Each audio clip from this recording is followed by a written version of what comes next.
நாம் எப்பொழுதும் போல வெள்ளிக்கிழமை தோறும் உன்னத பாட்டு புஸ்தகத்திலிருந்து பாடங்களை கற்று வருகிறோம். இந்த நாளிலும் கூட நமக்காக தேவ ஆலோசனை வழங்கும்படியாய் அருமை சகோதரர் ஜோசப் சகராஜரோட அன்போடு குழுவின் சார்பாக அழைக்கிறோம். கர்த்தருக்கு பிரியமான சகோதரர்களே, சகோதரிகளே, இன்றைய நாளில் நாம் 23வது வாரமாக உன்னத பாட்டை ஆராய்ந்து கொண்டிருக்கின்றோம். இந்த உன்னத பாட்டின் 4வது அத்தியாயம் முழுவதுமே மணமகன் தன்னுடைய மணமகளின் அழகை புகழ்ந்துரைப்பது போல வருகிறது. கடைசி வசனம் ஒன்றை தவிர நாம் இதுவரைக்கும் 14 வசனங்களை பார்த்து முடித்திருக்கிறோம். இன்றைக்கு அதை தொகுப்புரையாக பார்க்க போகின்றோம். 15, 16 வசனங்களை முதலில் ஆராய்ந்து விட்டு பிறகு இந்த அத்தியாயத்தின் தொகுப்புரையை பார்ப்போம்.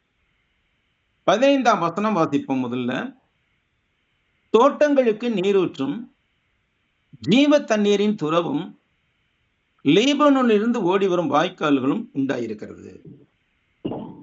இந்த வசனத்தில் மணவாளன் தன்னுடைய மணவாட்டியை புகழ்ந்துரைக்க பயன்படுத்திய ஒப்பீடுகள் யாவை என்று பார்க்கும்போது, இந்த உன்னத பாட்டு 4:15ஆம் வசனம் மணவாட்டியை, அதாவது சுவலேமித்திய பெண்ணை, ஒரு செழிப்பான, தூய்மையான மற்றும் புத்துணர்ச்சி அளிக்கும் ஜீவ ஊற்று என்று புகழ்வதற்கு மணவாளன் செழுமையான உருவகங்களை பயன்படுத்துகிறார். இது அவளது அழகு, வளமை மற்றும் தனித்துவமான அன்பை சித்தரிக்கிறது. இது பெரும்பாலும் கிறிஸ்து சபையின் மீது காண்பிக்கும் போஷிக்கும் அன்பு அல்லது அவருடன் திருமண இணைவில் விசுவாசியின் பரிசுத்தமான பக்தி என உருவக ரீதியாக புரிந்து கொள்ளப்படுகிறது. தோட்டத்து நீரூற்று, முத்தரிக்கப்பட்ட கிணறு என்பது மகிழ்ச்சி தருகின்ற ஒரு மூடப்பட்ட பிரத்யேகமான ஒரு மூல ஆதாரத்தை குறிக்கிறது. அதே சமயம் லீபனோனிலிருந்து ஓடி வரும் வாய்க்கால்கள் நிரம்பி வழிந்து மற்றவர்களுக்கும் வாழ்வையும் இனிமையையும் தருகிறது என்பதை காட்டுகிறது. இது ஒரு அர்ப்பணிப்புள்ள உறவில் ஆவிக்குரிய போஷணையையும் விசுவாசம் நிறைந்த அன்பையும் குறிக்கிறது. இந்த வசனத்தின் முக்கியமான விளக்கங்கள் என்ன? வாழ்வின் ஆதாரமாக நேசிக்கப்படுகிறாள் மணவாட்டி. ஒரு தோட்டத்தை பசுமையாகவும் நறுமணம் மிக்கதாகவும் வைத்திருக்கும் ஒரு இயற்கை நீரூற்றை போல தன்னால் நேசிக்கப்படுபவளை, மணவாளன் தன்னால் நேசிக்கப்படுபவளை ஒரு உயிர் சக்தியின் ஆதாரமாக புகழ்கிறார். இது அவளை எந்த ஒரு விருந்தையும் விட அதிகமாக விரும்பத்தக்கவளாக ஆக்குகிறது. செழுமையும் தூய்மையும். தோட்டங்களுக்கு, இங்கே பன்மை சொல் பயன்படுத்தப்படுவதை கவனியுங்கள். தோட்டங்களுக்கு நீரூற்று மற்றும் ஜீவ தண்ணீரின் துறவு ஆகியவை தேங்கி நிற்கும் தண்ணீருக்கு மாறாக மகிழ்ச்சி மற்றும் அன்பின் வற்றாத தெளிவான மற்றும் புத்துணர்ச்சியான விநியோகத்தை வலியுறுத்துகின்றன. பிரத்யேக தன்மை அல்லது தனிப்பட்ட தன்மை மற்றும் வெளிப்படைத்தன்மை, இது வசனம் 12இல் காணப்படுகிறதான மறைவு கட்டப்பட்ட நீரூற்றாய் இருக்கிறாள் என்ற ஒரு கருத்துடன் ஒன்றிணைகிறது. ஆனால் இப்போது அவள் அவருக்காக, யாருக்காக? தன்னுடைய மணவாளனுக்காக சுதந்திரமாய் பாய்ந்தோடி வருகிறாள். இது திருமண நெருக்கத்தை அடையாளப்படுத்துகிறது. இதில் அவளுடைய தனிப்பட்ட சுயம் அவளுடைய கணவனுடன் பிரத்யேகம் வார்த்தை ரொம்ப முக்கியமானது. அவளுடைய கணவனுடன் மாத்திரம் தனிப்பட்ட முறையிலே பகிர்ந்து கொள்ளப்படுகிறது. இதனுடைய ஆன்மீக உருவகம் என்னவென்று பார்க்கும்போது கிறிஸ்தவ விளக்கத்தை பார்க்கிறோம். யூத விளக்கத்துக்கு போகவில்லை, நம்ம கிறிஸ்தவ விளக்கத்தை மாத்திரம் பார்க்கிறோம். நேசிக்கப்படுபவள் இங்கு சபை அல்லது ஒரு தனிப்பட்ட விசுவாசியை குறிக்கிறாள். தண்ணீர் என்பது பரிசுத்த ஆவியானவரையும் ஆவிக்குரிய வாழ்வையும் மற்றும் தேவனின் கிருபையையும் அடையாளப்படுத்துகிறது. லீபனோனிலிருந்து ஓடி வரும் வாய்க்கால்கள் இல்லை, லீபனோன் என்பது ஒரு கம்பீரமான பனிமூடிய மலையாகும். அங்கிருந்து குளிர்ந்த பரிசுத்தமான தண்ணீர் வருகிறது, தூய தண்ணீர் வருகிறது. கிறிஸ்துவிடமிருந்து, அதாவது நிறைவான மூல ஆதாரமாகிய அவரிடமிருந்து ஜீவ தண்ணீர் பாய்ந்தோடி வந்து அவருடைய மக்களை புத்துணர்ச்சி அடை செய்யும் ஏராளமான தூய்மையான மற்றும் வல்லமை வாய்ந்த ஆசீர்வாதங்களை குறிக்கிறது, ஆவிக்குரிய ஆசீர்வாதங்களை குறிக்கிறது. உன்னத பாட்டில் இதன் சந்தர்ப்ப பொருள் என்னவென்று பார்க்கும்போது, இது சாலமோன் தன் மணப்பெண்ணின் அழகு மற்றும் குணாதிசயங்களை பற்றி விரிவாக புகழ்கிற பகுதியாக உள்ளது. இது அவளிடம் அவர் காணும் ஆழ்ந்த திருப்தியையும் வியப்புணர்வையும் எடுத்து காட்டுகிறது. சுருக்கமாக கூறுவதென்றால், இந்த வசனம் தூய்மையான, உயிர் கொடுக்கும், பிரத்யேகமான மற்றும் புத்துணர்ச்சி அளிக்கும் அன்பை கொண்டாடுகிறது. இது திருமண அன்பு அல்லது ஆழமான ஆவிக்குரிய அன்பு என்று உண்மையாக புரிந்து கொள்ளப்படுகிறது. இந்த அத்தியாயத்தில் முழுவதும், இப்ப 4வது அத்தியாயம் முழுவதையும் சொல்லுகிறேன். இந்த அத்தியாயத்தில் மணவாளன் மணவாட்டியை புகழ்ந்துரைக்க பயன்படுத்திய உருவங்கள் பற்றி ஒரு சுருக்கமான குறிப்புகளை காண்போம். சாலமோனின் உன்னத பாட்டு 4ஆம் அத்தியாயத்தில் மணமகன் தனது மணமகளை புகழ்ந்து பேசுவதற்கு பழங்கால இஸ்ரேலின் வளமான இயற்கை உருவங்களை பயன்படுத்தினார். அவளது கண்களை புறாவின் கண்களோடும், அவருடைய முடியை ஆட்டு மந்தைகள் அலையலையாக போவதை போன்றும், அவருடைய பற்கள் ஆடுகளின் மந்தைகள், மயிர் கத்தரிக்கப்பட்ட ஆடுகள் குளித்து வெளியேறும் போது எப்படி இருக்கிறதோ அதுபோல் இருந்தது என்றும், அவருடைய கன்னங்களை பிளந்து வைத்த மாதுளம் போல் இருக்கிறது என்றும், அவளுடைய கழுத்தை தாவீதின் கோபுரம் போல் இருக்கிறது என்றும், அவளுடைய தனிப்பட்ட மகிழ்ச்சி, அவள் தருகின்ற தனிப்பட்ட மகிழ்ச்சி பூட்டிய தோட்டம் அல்லது முத்திரையிடப்பட்ட கிணறிலிருந்து கிடைக்கிற மகிழ்ச்சியாக இருக்கிறது என்றும், மற்றும் அவருடைய சுகந்தத்தை மருதாணி, குங்குமப்பூ, வெள்ளை போலம், தூபவர்க்கம், கற்றாழை போன்ற நறுமணம் உள்ள தாவரங்களுடன் ஒப்பிட்டார். இவை அனைத்துமே மணவாட்டியினுடைய தூய்மை, பரிபூரணம் மற்றும் வசீகரிக்கும் அழகை எடுத்து காட்டுகின்றன. இது நேசத்துக்குரிய தனிப்பட்ட வகையிலான பிரத்யேகமான, இந்த பிரத்யேக வார்த்தை முக்கியமானது, பிரத்யேகமான அன்பை குறிக்கிறது. இது சபையின் மீதான கிறிஸ்துவின் அன்பின் உருவகமாக விளக்கப்படுகிறது. இங்கே பயன்படுத்தப்படும் குறிப்பிட்ட உருவகங்கள் மற்றும் ஒப்புமைகள் என்ன என்று பார்க்கின்ற போது, புறாக்கள் போன்ற கண்கள், அவளுடைய முகத்திரைக்கு பின்னால் அவளது கண்கள் புறாக்கள் போன்ற மென்மையும் தூய்மையுமாய் இருக்கின்றன. ஆடுகளை போன்ற கூந்தல், அவளுடைய கருமையான கூந்தல் கிளையாத் மலையில் மேயும் ஆடுகளின் மந்தையை போல அலையலையாகவும் அழகாகவும் ஏராளமாகவும் உள்ளது. செம்மறி ஆடுகளை போன்ற பற்கள், அவளுடைய பற்கள் சீரானவை, புதிதாக மயிர் கத்தரிக்கப்பட்ட பெண் ஆடுகளை போல தூய்மையாகவும் சரியான ஒழுங்குமுறையான வரிசையிலும் அமைந்திருக்கின்றன.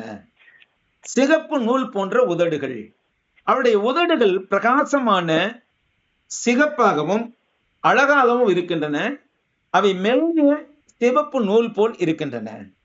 மாதுளை போன்ற கன்னங்கள், முகத்திரை வழியாக தெரியும் அவளுடைய கன்னங்கள் ஒரு மாதுளையின் துடிப்பான சிவப்பு முத்துக்களால் அலங்கரிக்கப்பட்டவை போல உள்ளன. தாவீதின் கோபுரம் போன்ற கழுத்து, அவளுடைய கழுத்து வலிமையானது மற்றும் அழகானது, கேடயங்களால் அலங்கரிக்கப்பட்ட ஒரு தற்காப்பு கோபுரம் போன்றது. அதாவது அவளுடைய ஆபரணங்கள் பூண்ட அந்த கழுத்து, அதை பத்தி ஒரு படம் கூட போட்டிருந்தேன் நான். இது வலிமை மற்றும் பாதுகாப்பை குறிக்கிறது. பூட்டப்பட்ட ஒரு தோட்டம், முத்தரிக்கப்பட்ட கிணறு, அவள் அவருக்காக மட்டுமே ஒதுக்கப்பட்ட பசுமையான அழகின் தனிப்பட்ட பாதுகாக்கப்பட்ட இடம் போல இருக்கிறாள். இது அவளுடைய கன்னித்தன்மையையும் தனிப்பட்ட நெருக்கத்தையும் குறிக்கிறது. நறுமண வாசனை பொருட்கள், அவருடைய சுவாசம் மற்றும் சுகந்தம் என்பவை மருதாணி, குங்குமப்பூ, லவங்கப்பட்டை, வெள்ளை போலம், தூபவர்க்கம் போன்ற சிறந்த வாசனை பொருட்களின் நறுமணம் மற்றும் லீபனோனின் காடுகளின் வளமான வாசனை போல அவளுடைய நறுமணத்தை தவிர்க்க முடியாததாக ஆக்குகிறது.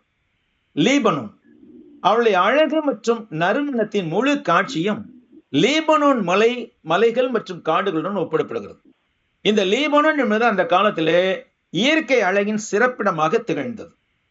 இந்த சித்தரிப்புகள் யாவும் மணவாட்டியின் பரிபூரணத்தன்மை, விலைமதிப்பற்ற தன்மை மற்றும் அவள் தன்னை மணவாளனுக்கு கொண்டு வரும் தனித்துவமான மகிழ்ச்சி ஆகியவற்றை வலியுறுத்துகின்றன. இறையியல் விளக்கங்களில் இவைகள் கிறிஸ்துவுக்கும் அவர் மக்களுக்கும், அதாவது சபைக்கும் இடையிலான ஆழமான, பரிபூர்ணமான மற்றும் தனிப்பட்ட அன்பை பிரதிபலிக்கின்றன. இப்ப உருவங்கள் என்னென்ன உருவங்கள் சொல்லப்பட்டதுன்னு பார்த்தோம். அந்த உருவங்களுடைய ஆவிக்குரிய அர்த்தங்கள் என்ன என்று பார்ப்போம். முக்கியமான உருவ பொருள்கள் 2 இருக்கு. ஒண்ணு மணமகன், மணவாளன். அவர் கிறிஸ்து நேசர் என்று சொல்லப்படுகிறார். இவர் இயேசு கிறிஸ்துவை குறிக்கிறார். யாரு? இந்த உன்னத பாட்டில் வரக்கூடிய மணமகன் இயேசு கிறிஸ்துவை குறிக்கிறார். அவர் மணமகளை, அதாவது சபையை பரிபூர்ண அன்புடன் பார்த்து அவர்களை அழகாகவும் மாசற்றாலும் இருக்கும்படி அழைக்கிறார். மணமகள் யாரு? சபை மற்றும் சபையில உள்ள தனிப்பட்ட விசுவாசிகளே நாம், தேவனுடைய மக்களாகிய நாம் அவருக்கு காட்டும் ஆவிக்குரிய பரிசுத்த தன்மை, அழகு மற்றும் தனிப்பட்ட பக்தியை குறிக்கிறவளாய் இந்த மணமகள் இருக்கிறாள். குறிப்பிட்ட உருவகங்களும் அவற்றின் ஆவிக்குரிய அர்த்தங்களும். முற்றிலும் அழகானவள், குறையேதும் இல்லாதவள்.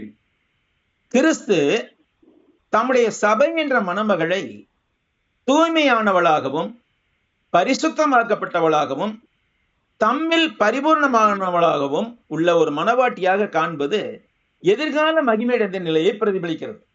இங்க தமிழ்ல அந்த பழக்கம் இல்லை, தமிழ் மொழியில. ஆனா ஆங்கில மொழியில சர்ச் என்று சொல்லும்போது அதுக்கு அடுத்தடுத்து சொல்லும்போது என்ன செய்யறாங்க, நம்ம அதுன்னு சொல்றோம். சபை இப்படி இருக்கிறது, சபை இப்படி இருக்கிறார்கள் அப்படின்னு சொல்றோம். ஆனா ஆங்கில மொழியில ஷீ என்றே சொல்வார்கள். சபையை குறிப்பதற்கு ஷீ என்ற புரோனவுன் தான் பயன்படுத்துவாங்க. அவள் என்ற அர்த்தத்துல தான் வரும். இப்போ எதிர்கால மகிமை என்ன கிடைக்கிறது நமக்கு? 2 கொரிந்தியர் 3:17-18 சொல்றாங்க. கர்த்தரே ஆவியானவர், கர்த்தருடைய ஆவி எங்கேயோ அங்கே விடுதலையும் உண்டு. நாம் எல்லாரும் திறந்த முகமாய் கர்த்தருடைய மகிமையை கண்ணாடியிலே காண்கிறது போல கண்டு ஆவியாய் இருக்கிற கர்த்தரால் அந்த சாயலாகத்தானே மகிமை அடைந்து மறுரூபப்படுகிறோம். அப்ப எதிர்கால மகிமை நிலையை இங்கே உருவமாக குறிப்பிடுகிறது. புறாக்களின் கண்களை போன்ற கண்கள், தூய்மையானவை, களங்கமில்லாமை மற்றும் மணமகன் புகழும் அவளது பார்வை ஆகியவற்றை குறிக்கிறது. அடுத்து வெள்ளாட்டு மந்தையை போன்ற கூந்தல், செழுமையும் அன்பினால் அடக்கப்படவிருக்கும் வனப்பகுதியின் பண்பு கொண்ட கட்டுப்படாத அழகையும் குறிக்கிறது. இந்த அழகு யாருக்கும் கட்டுப்படாது, கிறிஸ்துவை தவிர, மணவாளனை தவிர வேறு எவருக்கும் கட்டுப்படாது. யாருடைய அழகு? சபையுடைய அழகு. மந்தையில் உள்ள செம்மறியாடுகளை போன்ற பற்கள், சீரான தன்மை, தூய்மை மற்றும் அவருடைய வார்த்தையிலும் பிரசன்னத்திலும் காணப்படும், அவளுடைய வார்த்தையிலும் பிரசன்னத்திலும் காணப்படும் போஷனை ஆகியவற்றை குறிக்கிறது. சிவப்பு நூலை போன்ற உதடுகள், இனிமையான வாழ்வு மற்றும் பேசப்படும் வார்த்தைகளின் அழகை குறிக்கிறது. மாதுளம்பழ பாதியை போன்ற கன்னங்கள், மாதுளம்பழத்தை பிழிந்து வைத்தது போன்ற கன்னங்கள் என்று இது கனிதரும் தன்மை, மணமகள் அதாவது சபை விசுவாசிகள் கனிதரும் தன்மையுடன் இருப்பதையும் செழுமையாக இருப்பதையும் மற்றும் வாழ்வின் சாத்தியக்கூறுகள் எல்லாவற்றையும் கொண்டிருப்பதையும் குறிக்கிறது. தாவீதின் கோபுரத்தை போன்ற கழுத்து, இது ஒரு வலிமையான மற்றும் அழகான மற்றும் பாதுகாப்பு நிறைந்த ஒரு இடமாக குறிப்பிடப்படுகிறது. அடுத்து இரட்டை மான்குட்டிகளை போன்ற மார்பகங்கள், இது போஷனை, மென்மை மற்றும் இளமையை குறிக்கிறது. 2 நறுமண பொருட்கள், லவங்கப்பட்டை, வெள்ளைப்போளம். உள்ளான நறுமணம் ஆவிக்குரிய வாழ்வு மற்றும் பரிசுத்த ஆவியானவரின் பிரசன்னத்தை குறிக்கிறது. பூட்டப்பட்ட தோட்டம், முத்தரிக்கப்பட்ட கிணறு, மணமகளின் தூய்மை மற்றும் கன்னித்தன்மையை குறிக்கிறது. இது அவள் தனது கணவனுக்காகவே, அதாவது சபை கிறிஸ்துவுக்காகவே தனிப்பட ஒதுக்கப்பட்டுள்ளது, பரிசுத்தமாக்கப்பட்டுள்ளது. இந்த பரிசுத்தமான நெருக்கம், இது பரிசுத்தமான நெருக்கம் மற்றும் அர்ப்பணிப்பை வலியுறுத்துகிறது. இதைத்தான் ஆவிக்கிறவைகளே கற்பை பாதுகாத்துக் கொள்ளுதல் என்று சொல்லுகிறார்கள். பவுல் கூட சொல்லுவார், ஒரு இடத்துல, நான் உங்களை கற்புள்ள கன்னிகையாக கிறிஸ்து என்னும் ஒரே புருஷனுக்கு ஒப்பு கொடுக்க நியமித்தபடியால் உங்களை குறித்து தேவ வைராக்கியமான வைராக்கியம் கொண்டிருக்கேன் என்று சொல்வார். பிரியமானவர்களே, மிகவும் அழகான ஒரு காரியம் இதெல்லாம். அது மாதிரி அடுத்து பார்க்கிறது, நறுமண பொருள்கள், தேன், திராட்சை ரசம் என்ற ஓமையெல்லாம் என்ன குறிக்குது?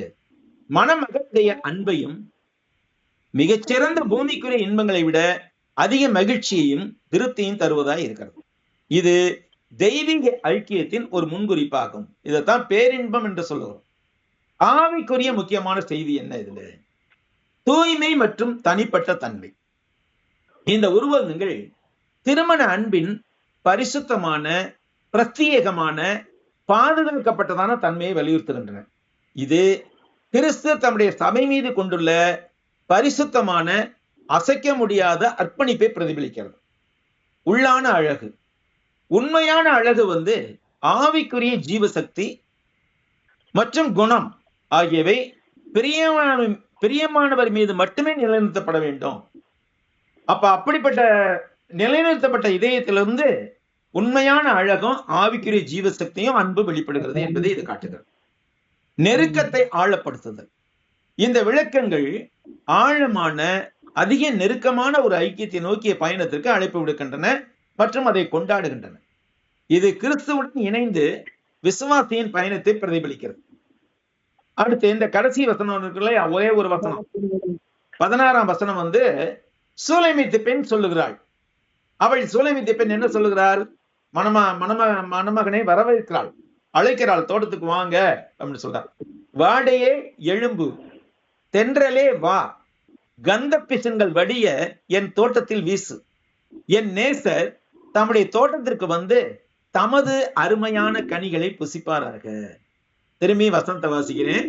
வாடையே வா, வாடையே எழும்பு, தென்றலே வா, கந்த பிசுங்கள் வடிய என் தோட்டத்தில் வீசு.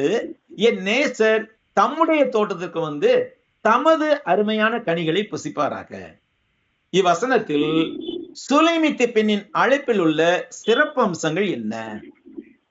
உன்னத பாட்டு 4:16 என்பது மணமகளான சூலைமித்து பெண் முழுமையான நெருக்கத்திற்காக தன் நேசருக்கு விடுக்கும் ஒரு உணர்ச்சி பூர்வமான அழைப்பாகும். அவள் தன் பரிசுத்தமாக்கப்பட்ட வாழ்வானது, அதாவது அவளது ஆத்மா என்ற தோட்டமானது நறுமணங்களை எழுப்பி பரப்புமாறு காற்றுக்களைங்கிறது இந்த இடத்துல சந்தர்ப்ப பொருளில பரிசுத்த ஆவியானவரை குறிக்கிறது. காற்றுகளை வேண்டுகிறாள். பாருங்க, இதுக்கு ஒரு வசனத்தை எடுத்துக்கலாம். யாக்கோபு 4:5 ஒரு வசனம் இருக்குது. நம்மில் வாசமாய் இருக்கிற ஆவியானவர் நம்மிடத்தில் வைராக்கிய வாஞ்சியா இருக்கிறார் என்று வேத வாக்கியம் வீணாய் சொல்லுகிறது நினைக்கிறீர்களா கேட்கிறார். அப்ப நம்மிடத்தில் உள்ள சுகந்தத்தை எல்லாரிடத்திலும் பரப்ப வேண்டும். முக்கியமாக கிறிஸ்து நம்மை மதிக்க வேண்டும், நம்மை பாராட்ட வேண்டும் என்பதுதான் ஆவியானவருடைய ஒரே நோக்கமாக இருக்கிறது.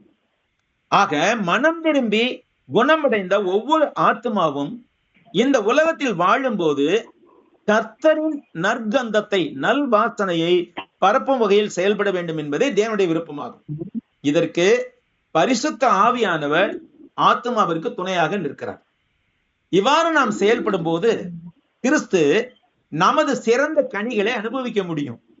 கிறிஸ்துதான் நம்முடைய மணவாளன். அவர் நம்மிடத்தில் இருக்கிற ஆவிக்குரிய கனிகளை எல்லாம் ருசித்து ரசித்து சாப்பிடுகிறார். அவர் நம் மூலமாக இன்பத்தை பெற்றுக் கொள்கிறார்.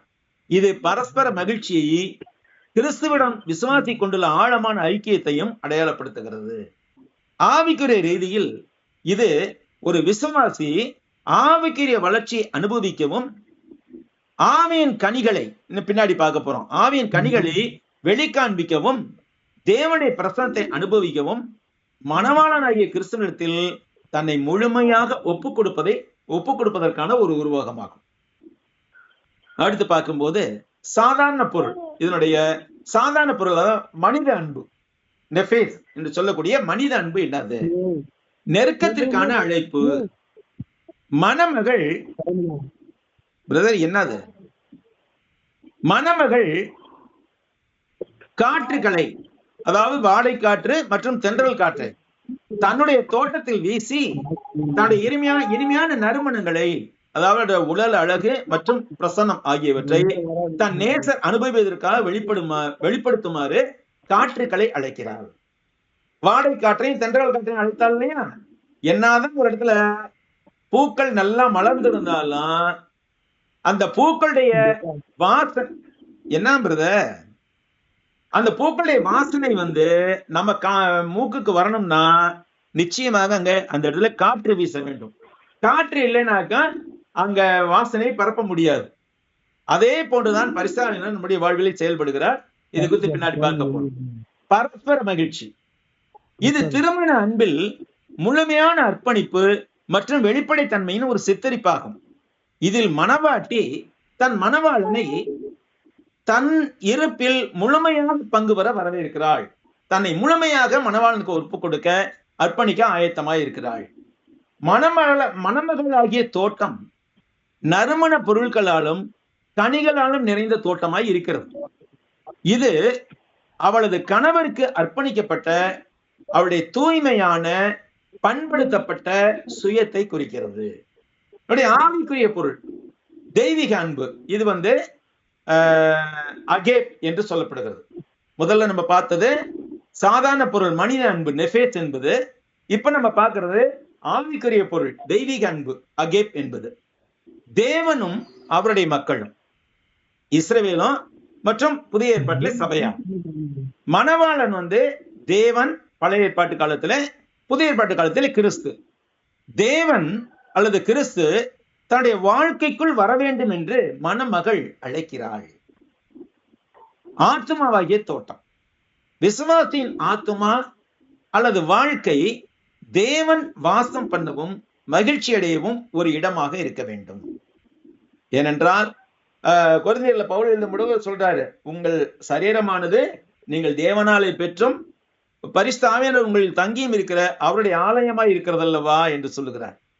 அப்போ தேவனுடைய ஆலயமாய் நாம் இருக்கிறோம் என்றால் நாம் பரிசுத்தமாக இருக்க வேண்டும். அதற்கு பரிசுத்த ஆவியானவர் நமக்கு உதவி செய்கிறார். பரிசுத்த ஆவியானவராக காற்று, வாடை காற்று, தென்றல் காற்று என்று இரண்டு காற்றுகளை குறிப்பிடுகிறது இங்கே. இந்த வாடை காற்று குளிராக இருக்கும், தென்றல் காற்று சுகந்தமாக வீசும். இந்த வாடை காற்று என்ன செய்யும்? குற்றத்தை உணர்த்தும், தூய்மைப்படுத்தும். தென்றல் காற்று நமக்கு ஆறுதல் படுத்தும், நம்மை போஷிக்கும். வேத வாக்கியங்கள் எல்லாம் தேவ ஆவியினால அருளப்பட்டிருக்கின்றன. தேவனுடைய மனுஷன் தேரனாகவும் எந்த நற்கரியை செய்ய தகுதிகள் நிற்கும்படியாக அவைகள் உபதேசத்துக்கும் கண்டித்து கொள்ளுதலுக்கும் சீர்திருத்தலுக்கும் நீதியை படிப்பதற்கு பிரயோஜனம் உள்ளவைகளாக இருக்கின்றன. அப்போ இங்கே வாடை காற்று என்பது குற்றத்தை உணர்த்துகிறது, நம்மை தூய்மைப்படுத்துகிறது. தென்றல் காற்று என்பது நமக்கு ஆறுதல் அளிக்கிறது, போஷிப்பை கொடுக்கிறது. இது விசுவாசியின் மனதிற்குள்ளாக ஆவிக்குரிய வளர்ச்சியை கொண்டு அவருடைய நம் மனதிற்குள்ளாக நல்ல உணர்வுகளை தூண்டுகிறது. கனிகள் என்ற ஆவியின் கனிகள், இனிமையான நறுமணங்களும் கனிகளும் நம்மிடத்தில் நிறைந்திருக்க வேண்டும். மணமகள் அல்லது சபை அல்லது ஒரு விசுவாசி, தனிப்பட்ட விசுவாசி என்ன இருக்க வேண்டியது? நமக்கு ஆவியின் கனிகள் கலாத்தியர் 5:22-23 படி ஆவியின் கனியோ அன்பு, சந்தோஷம், சமாதானம், நீடிய பொறுமை, தயவு, நற்குணம், விசுவாசம், சாந்தம், இச்சையடக்கம். இந்த 9 கனிகள் நிறைந்த வாழ்வாக இருக்க வேண்டும். இந்த கனிகளை கிறிஸ்து விரும்பி உண்பார் நம்மிடத்திலிருந்து. இப்படிப்பட்ட விரோதமான பிரமாணம் ஒன்றுமில்லை. இவைகள் ஒரு அர்ப்பணிக்கப்பட்ட வாழ்க்கையில் தேவன் வளர்க்கின்ற குணங்களாக இருக்கின்றன. கிறிஸ்து வாசம் பண்ணுவதற்கான அழைப்பு. கிறிஸ்து விசுவாசிக்குள் தாமே உருவாக்கிய ஆவிக்குரிய வாழ்க்கை, நறுமணம் மற்றும் கனிகளை அனுபவிப்பதற்காக செய்யப்படும் ஒரு வேண்டுகோளாக இந்த வசனம் இருக்கிறது. இந்த கடைசி வசனம் மாத்திரம் மணமகள் பேசுவது. உன்னத பாட்டு 4:16 வசனம், உண்மையான பரிசுத்தமாக்கப்பட்ட அன்பு என்பது பலவீனத்தை வெளிப்படுத்துதல், ஆழமான ஐக்கியத்திற்கான ஆசை மற்றும் ஒருவரின் முழு சுயத்தையும் உடலையும் மற்றும் ஆவியையும் நேசருக்கு மகிழ்வுடன் அர்ப்பணித்தல் ஆகியவற்றை உள்ளடக்கியது என்பதை அழகாக விளக்குகிறது. இது விசுவாசிக்கும் கிறிஸ்துவுக்கும் இடையிலான உறவை பிரதிபலிக்கிறது. இத்துடன் நாம் உன்னத பாட்டு 4ஆம் அத்தியாயத்தின் விளக்கங்களை கண்ணோக்கி முடிக்கிறோம். கர்த்தருக்கு சித்தமானால் அடுத்த வாரம் இதே நாளில் இதே நேரத்தில் உன்னத பாட்டு 5ஆம் அத்தியாயங்கள் பற்றிய விளக்கத்தை தொடருவோம். நன்றி சகோதரர்களே, சகோதரிகளே. நன்றி. இந்த நாளிலும் கூட நமக்காக உன்னத பாட்டிலிருந்து கர்த்தருடைய வார்த்தையை எடுத்துரைத்து அருமை சகோதரருக்கு குழுவின் சார்பாக நன்றிகளை தெரிவித்துக் கொள்வோம். அவருக்காக தொடர்ந்து ஜெபிப்போம். செய்கிற ஊழிய பணிகளையும் குடும்பத்தாரையும் சபையாரையும் தேவன் தாமே தொடர்ந்து ஆசீர்வாதத்தை வழிநடத்துவதாக நாம் இறுதியாக ஜெபத்திற்காக கடந்து செல்லுவோம். இறுதி ஜெபத்தை செய்து கொடுக்க அருமை தனியார் சார்பில் அன்போடு.